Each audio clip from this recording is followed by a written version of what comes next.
Okay, for those of you who stay in the clinic to be in solidarity with the babies that are going to go off to their execution. We're going to be talking a lot more about that this afternoon. What does that mean, and why do we do that, and so on. But when I talk about post-rescue, actually I'm already saying something that really is kind of a misnomer. The rescue actually continues after the day you actually do the rescue. It continues when you are being driven down to the police station. It continues when you are processed by the police officers. It continues when you go to court. Big part of a Red Rose rescue. Going to court, standing trial, being in front of a jury and judges and maybe even hostile prosecutors and so on. Media, the pro-abortion people show up. This is a continuation of your witness for the humanity of the unborn in front of the world. So the going to court is actually an important dimension of what you're doing as a Red Rose rescuer. So you got to keep that in mind. That's not just the how shall I put it, nuisance or the inconvenience or just the thing you got to put up with as part of what you did on the actual day of the rescue. And the other thing is, we as the Red Rose Rescue Ministry, we do have a philosophy about how to not accept your penalties. Okay, so let me digress about that. If you are found guilty, there will probably be a sentence imposed on you. A lot of times it's a fine. Sometimes it's community service. Sometimes it's probation, or a combination of all three. We do not agree to any of that. Now, this is a very subtle thing, so you got to kind of key in on what I'm talking about here. And I'm going to give you a concrete example of how this actually impacted me personally. We will not pay fines. Now, somebody anonymously pays your fine, that's another thing. But we don't agree to pay the fine. $500 fine, $250 fine, whatever whatever. We don't do community service. We don't owe the community anything for doing what is right. And we don't agree to the conditions of a probation. Now that's the thing. Standing in court, you cannot say to the judge, I agree. What you say is, I understand that those are the conditions. You see the difference? But to actually agree to them, you cannot do that. And okay, we were in a trial in front of Judge Mark Barron. Some of you are, Patrice was, Matthew, and Will Goodman, myself, and Doc Calavi, Robert Calavi. This was for a Red Rose Rescue we did in December of 2017 at the Women's Center Abortion Clinic in West Bloomfield, Michigan. We got into the 48th District Court. Very hostile prosecutor. What was his name? Sherman, Jerry Barry Sherman or whatever. I can't even remember his name, but boy, he was out for blood. We got convicted, and we had a probation imposed on us that said, among the fine and the community service and the probation, it was a 1 year, I think it was a 1 year probation. And the probation conditions were, among other things, first of all, we were not allowed to talk to each other. The defendants could have no contact with each other for an entire, we couldn't talk to each other. We couldn't be in the same room with our attorney to discuss the appeal. So that's how ridiculous these restrictions can be. But one of the restrictions was that we had to stay 500 feet away from every single abortion clinic in the United States of America and her territories. Okay, I am not kidding. You cannot say, I agree to that. That's like saying you're not going to feed the poor. You're not going to provide shelter to those who need it. To say that you're not going to be outside of an abortion clinic to intervene, to save babies from abortion, or to pray for those moms. No, you cannot. So I was deathly afraid. Now here was the moment of truth. At that time, I had a full-time professorship at Madonna University. And indeed, on the morning of the sentencing, I had a class to teach at 2 o'clock in the afternoon. I was deathly afraid because I'd already been kind of around the block with this judge regarding the bail restrictions, which I said, there's no way I can agree to say, that's kind of a funny story there. But I made it through that, trial of the bail restrictions.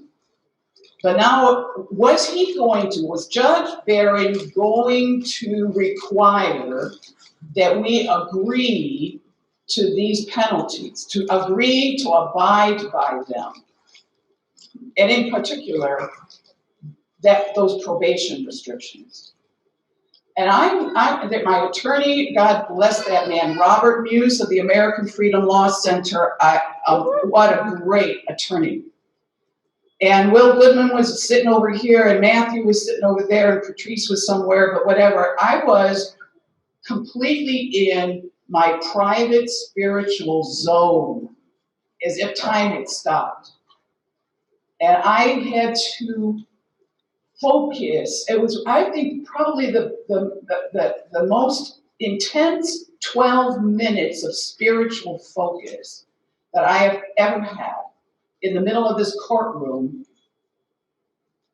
anticipating that Barron was going to require that we agree to those restrictions. Now, if we didn't agree, he could just, okay, I'm going to impose a jail sentence on you right now, and we're done. And I had a 2 o'clock class to teach.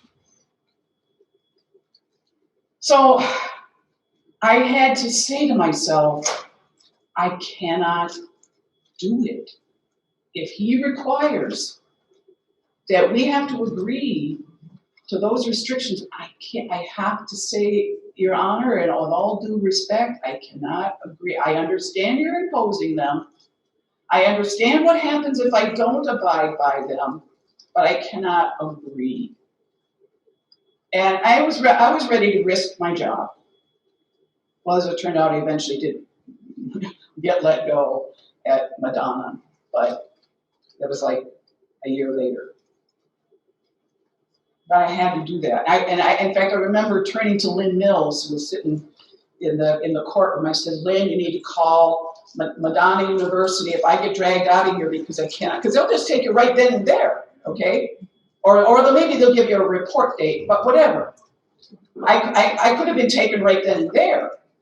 And then my 22 students or whatever it was that I had, ironically, it was a Franciscan values class. Okay. Well, what do you know?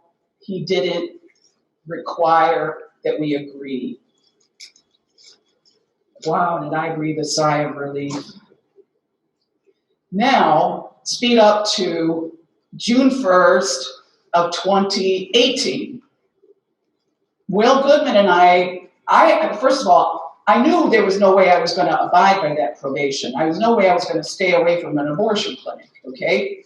So Will Goodman and I had decided we are going to force this issue because I'm just going to force it. They give me the jail time. I've got my summer. I'm going to go to jail during the summer of 2018.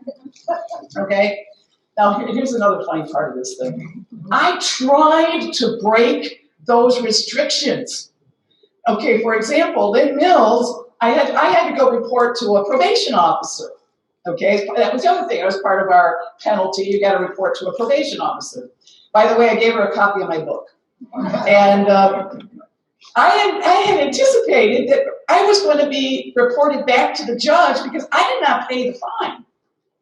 So I was prepared.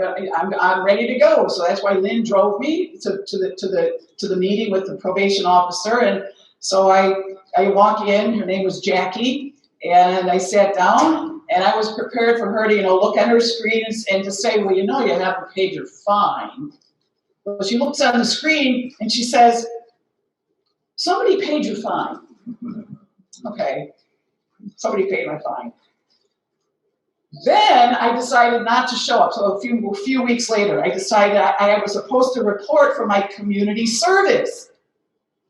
And I didn't. I just let the whole day go by. Didn't even call in nothing. And I expected, okay, now I've broken the probation. Let's go to jail, right? Let's get this over with. And so I called Jackie and I told her, Jackie, I didn't show up for that community service date. And she says, don't worry about it. We'll just reschedule it. I don't know if you've ever seen the movie Groundhog's Day, where the guy keeps trying to commit suicide and it never happens. It's like I'm trying to break, these probation restrictions, and nothing's working until June 1st. Will Goodman and I went back to the very abortion clinic where we did the rescue. And I deliberately, with a rose in my hand, planted myself 20 feet from the door. Hey, I'm close enough, right? And nothing was happening. The clinic wasn't paying any attention to me or anything until what happened? Somebody did call the police eventually. They arrived. And what do you know, one of the arresting officers who actually testified during our trial showed up and he recognized me. And he said, Miller, you're not supposed to be here. And I said, oh, yes, I am supposed to be here. Yeah. Sure enough, Will and I got taken away. We spent about a month or so as guests of the Oakland County Hilton. Now, having said all of that, are these hard and fast rules that we lay down? No, they're not. If you have a health condition, you have a loved one at home you need to take care of, pay a fine. Okay? That is not, how shall I put it, something that we mandate. It's an ideal. And it's a very important ideal. But if your personal life circumstances change from the time you did the rescue to the time you go to court, this is something you have to discern for yourself. But you see what the principle is. We are not guilty. And we will not pay the penalty that claims us to be guilty. And that's the principle, that's the ideal that we try to uphold in doing in the aftermath. Okay, now I should say the extension of the Red Rose Rescue, because that's really what you have to see it that way. Going to court is an extension of your witness to the unborn.